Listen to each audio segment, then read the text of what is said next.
Greetings aspirants, welcome back to the Civic Centre's daily current affairs of Vignan series, where we try to discuss the important articles from the Hindu, Indian Express and the PIB from UPSC CSE prelims perspective.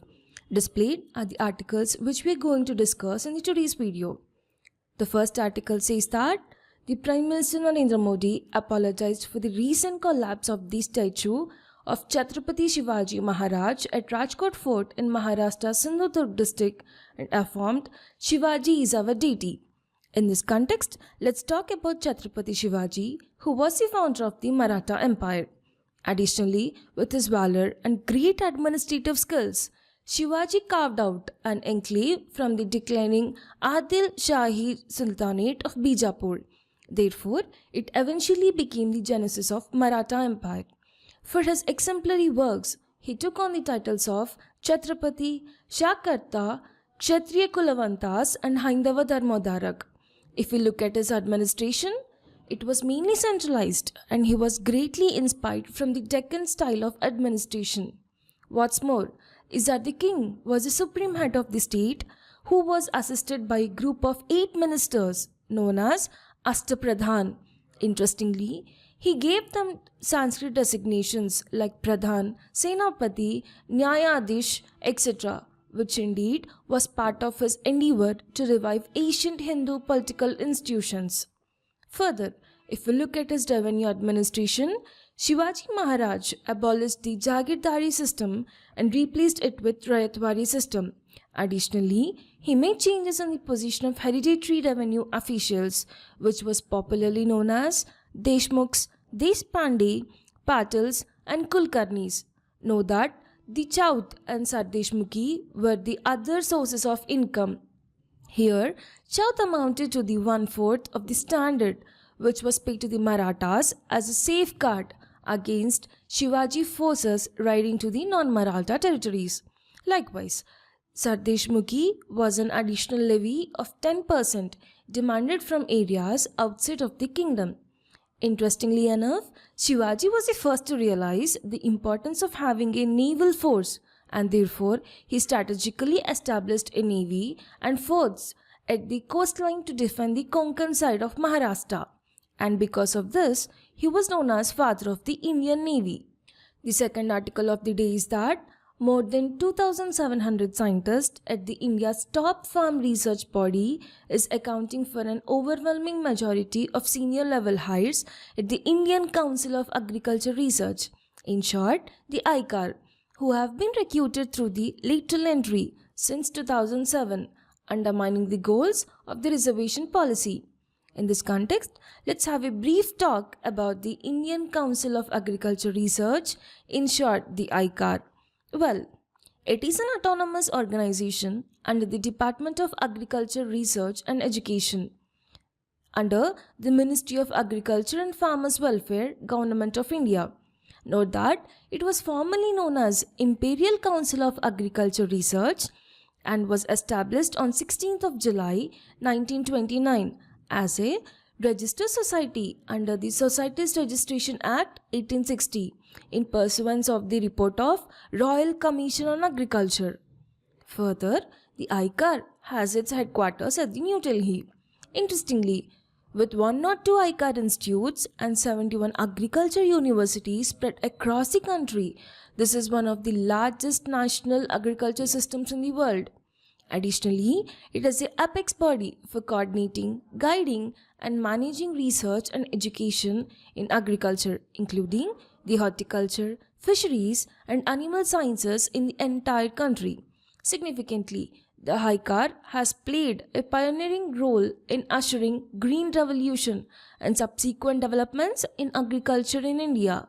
Further, through its research and technology development, that has enabled the country to increase the production of food grains by 5.6 times, horticulture crops by 10.5 times, fishes by 16.8 times, and milk production by 10.4 times, and eggs production by 52.9 times since 1950-51 to 2017-2018. Moving forwards to the next article, it is that the cyclone Asna has formed over the Kutch coast in Gujarat and adjoining areas of the Pakistan, said the India Meteorological Department, in short the IMD. And also, they informed that the cyclonic storm, which is a rare land originating one in August and headed to the Arabian Sea, is expected to move further away from the western coast in the next 48 hours.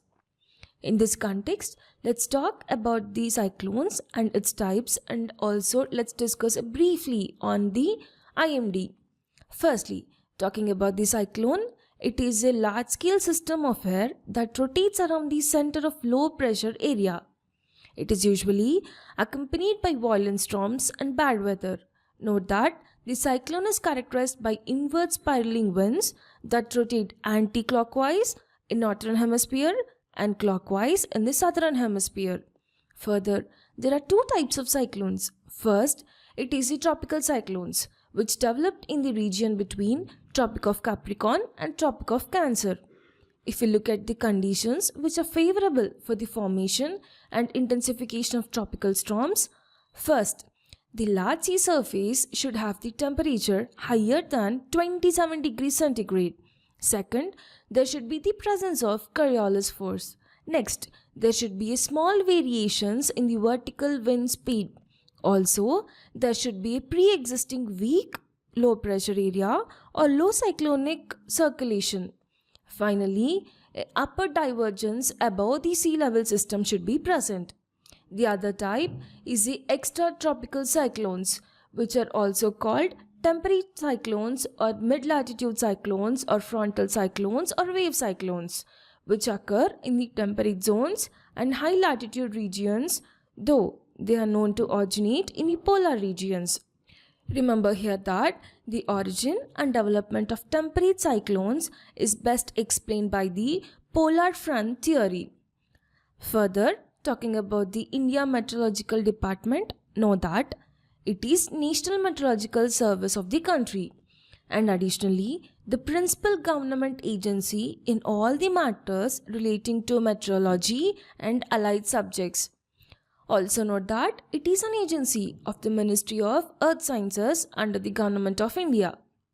The next article is that, responding to Tamil Nadu's Chief Minister M.K. Stalin's letter to Prime Minister Narendra Modi seeking the release of funds under the Samagra Shiksha scheme for the financial year 2024-2025, Union Minister Dharmendra Pradhan has said that Tamil Nadu is required to sign a memorandum of understanding for the PM-SHRI aimed at developing exemplar schools that would offer leadership to the other schools in the neighborhood. In this context, let's learn about the Prime Minister's Schools for Raising India, in short, the PM-SHRI scheme, which was approved by the Cabinet on September 7, 2022. Further, it is centrally sponsored initiative which is aimed at establishing over 14,500 PM-SHRI schools. Additionally, these schools will be selected from existing schools managed by the central government, state or union territory governments, local bodies, Kendriya Vidyalaya Sangathan and Navodaya Vidyalaya Samitis. If we look at its key objectives and features, firstly, PM-SHRI schools will serve as an exemplar institutions showcasing the implementation of National Education Policy, in short the NEP 2020, and providing leadership to the other schools in their regions. Significantly, these schools aim to create an inclusive, equitable, and joyful environment that addresses diverse backgrounds, multilingual needs, and varying academic abilities.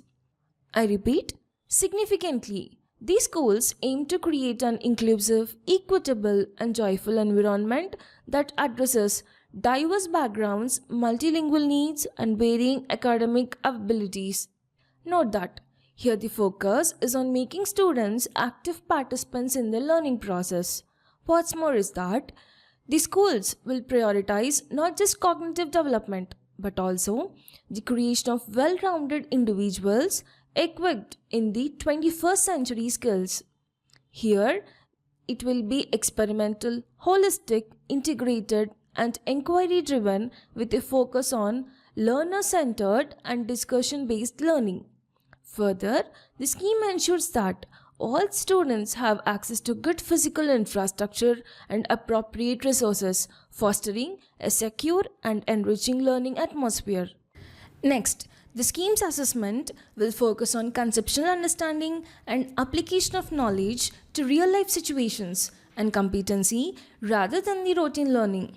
Note that the scheme will run from the year 2022 to 2023 to 2026 to 2027, after which states or union territories will be responsible for maintaining the benchmarks achieved. And here, the total cost is Rs 27,360 crore with a central share of Rs 18,128 crore. Significantly, more than 20 lakh students are expected to benefit directly.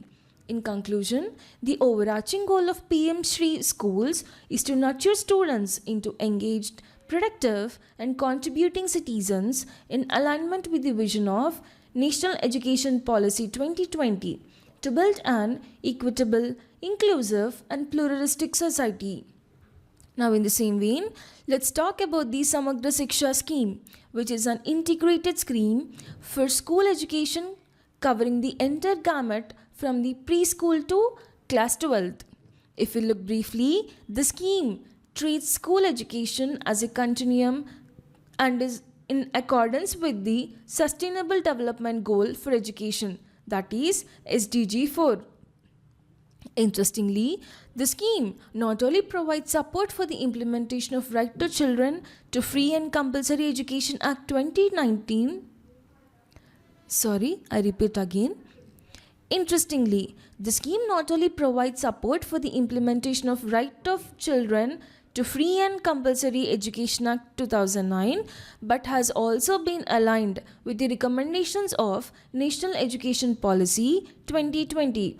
Significantly, the scheme aims to ensure that all children have access to quality education with an equitable and inclusive classroom environment, which should take care of their diverse background, multilingual needs, different academic abilities, and therefore making them active participants in the learning process. Moving to the next article, the government confirmed that it received an invitation from Pakistan for the Shanghai Cooperation Organization's Head of Government meeting in Islamabad in the month of October 15 and 16. However, the Ministry of External Affairs said that it did not have a decision yet on whether India would participate and at what level that would be, even as it outlined other travel schedule by Prime Minister Narendra Modi in the month of September and October this year. In this context, let's talk about the Shanghai Cooperation Organization, in short the SCO, which is a permanent intergovernmental international organization established on 15th of June 2001 in Shanghai. But it entered into force on September 19th in the year 2003. Significantly, it's a Eurasian political, economic, military organization aiming to maintain peace, security and stability in the region. Note that its predecessor was the mechanism of the Shanghai Five, formed in the year 1996, consisting of China, Russia, Kazakhstan, Kyrgyzstan and Tajikistan. Note that before the incursion of Belarus, it had 9 members, which are India, Iran, Kazakhstan, China, Kyrgyzstan, Pakistan, Russia, Tajikistan and Uzbekistan. Now, if we look at its objectives, firstly, it is to strengthen relations among the member states. Secondly, it promotes cooperation in political affairs, economics, trade, scientific, technical, cultural and education spheres, as well as in energy sector, transportation, tourism and environmental protection. Thirdly, to safeguard regional peace, security and stability. Lastly, to create a democratic, equitable, international, political and economic order. Notably, the SCO aims to promote cooperation and mutual support in areas such as trade, investment, energy sector, transportation and security. Remember that the official working language of SCO Secretariat is Russian and the Chinese. Now, moving to the structure of SEO. First, the heads of State Council. See, it is a supreme SEO body which decides its internal functioning and its interaction with other states and international organizations, and then it also considers the international issues. Next is the heads of Government Council, which approves the budget, considers and decides upon issues related to economic spheres of interaction within the SEO. Then there is Council of Ministers of Foreign Affairs, which considers issues related to day-to-day activities. Furthermore, the organization has two permanent bodies, the Secretariat in Beijing, China, and Regional Anti-Terrorist Structure RATS in Tashkent, the capital of Uzbekistan. Know that the SEO Secretary General and the RATS Executive Committee Director are appointed by the heads of State Council for a period of 3 years. Note that the Kazakhstan was the SEO chairman in 2023 to 2024, and the next SEO summit will be held in China 2025. The next article is that, echoing President Draupadi Murmu's remark on the ICAR hospital rape and murder case, Vice President Jagdeep Dhankar said, a society where women and girls do not feel safe is not a civilized society. Further, he also backed the Uniform Civil Code, in short the UCC, calling it a small measure of justice for the women. In this context, let's talk about the Uniform Civil Code, in short UCC, which is a proposed set of laws intended to replace the diverse personal laws governing various communities in the country. The single set of laws applicable to all the citizens irrespective of the religion. Note that the Uniform Civil Code is mentioned in the Article 44 of the Indian Constitution, which lays down that the state should endeavour to secure a uniform civil code for the citizens throughout the territory of India. Additionally, it is a part of directive principles of state policy. Further, note that these principles are not legally enforceable but are meant to guide the state in making the policies. Interestingly, it has been supported by some as a way to promote national integration and gender justice, but on the other hand, it is opposed by others as a threat to religious freedom and diversity. Significantly, the idea of UCC is to promote equality and non-discrimination by ensuring that all citizens are governed by the same set of laws in the matters such as marriage, divorce, inheritance, and adoption. Surprisingly, the only state in India that has a UCC is the Goa, which retained its common family law known as the Goa Civil Code after it was liberated from the Portuguese rule in 1961, and the rest of India follows different personal laws based on the religious or community identity. Further, recently, Uttarakhand has passed the Uttarakhand Uniform Civil Code Bill 2024, becoming the first state in India to implement a uniform civil code. Moving ahead, the next article says that at a stormy 8-hour-long second sitting of Parliament's Joint Committee on Waqf Amendment Bill 2024, there was a heated exchange between the opposition and the government members, especially on the clause allowing the district collector to be the final arbitrator on Waqf properties. In this context, let's talk about the Waqf and Waqf Amendment Bill. Firstly, talking about the Waqf, it is the property given in the name of God for religious and charitable purposes. In legal terms, it is permanent dedication by a person professing Islam of any movable or immovable property for any purpose recognized by the Muslim law as pious, religious, or charitable. Now, talking about the Waqf Amendment Bill, let's see the key changes in the bill. First is the title and the scope. The bill renames the Waqf Act 1995 and proposes the amendments to enhance the management of Waqf properties. Second, it clarifies the definition of Waqf as property endowed by a Muslim with at least 5 years of practice, and also it introduces new definitions including Afghani Waqf, Bokhara Waqf, and government property. Further, the bill transfers power from Waqf boards or tribunals to the state governments. It allows non-Muslim CEOs and members on the state Waqf boards. Interestingly, it also permits the central government to audit Waqfs through appointed auditors. The bill requires Waqf creation through a Waqf deed and is transferring the survey functions to the collectors. Also, the bill mandates the public notice before land records are mutated as Waqf properties.